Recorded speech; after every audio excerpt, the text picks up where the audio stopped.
Hello everyone, আজকে আমরা যাচ্ছি হলো স্টারবাকসে, যেটা আমার সেকেন্ড পছন্দের জায়গা ছিল। সো ওখানে যাচ্ছি, চলো আমার সাথে। তো আমরা বের হয়ে গেলাম, আমরা এখন ট্যাক্সি নিব, দেখি ট্যাক্সি কত টাকা দাম বলে। চলো। Building ah. Yeah Skywalk. Yeah Kaiwak. Yes. How much? Skywalk 300 baht. No, 200 Oh, 250. হলো টিকিট কাটতে হবে। How much this? গড, 1080 টাকা হলো তোমার পার পার্সন, যেটা হলো আমি কিন্তু জানতাম না, বুঝছো, যে তোমার স্টারবাকস এর বিল্ডিং এ উঠতে মানে এটা হলো থাইল্যান্ডের বাতে 1080 টাকা লাগে। তো বাংলাদেশি টাকায় 3000 টাকা, মানে পুরো চুনা লাগিয়ে দিল, বুঝছো। যদি এটা জানতাম তাহলে কিন্তু আসতাম না। আমাদের এখন এই দিক দিয়ে উঠে তারপর হলো এই বিল্ডিং এ যেতে হবে। ওই হলো পুরো বিল্ডিংটা, স্টারবাকস এর বিল্ডিংটা। সো আমরা চলে আসছি, এখন আমরা এখন ভিতরে যাব, আসো। তো এখন আমার ফোন নাম্বার দিলাম, দেওয়ার পর একটা রিসিপ্ট দিচ্ছে ওরা।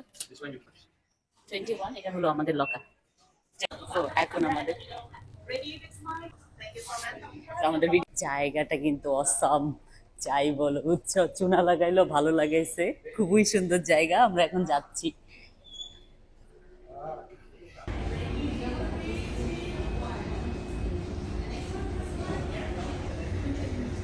এত লম্বা লাইন, আমরা লাইনের প্রথমেই আছি, মানে ফার্স্টের পরের জন্যই আমরা আছি।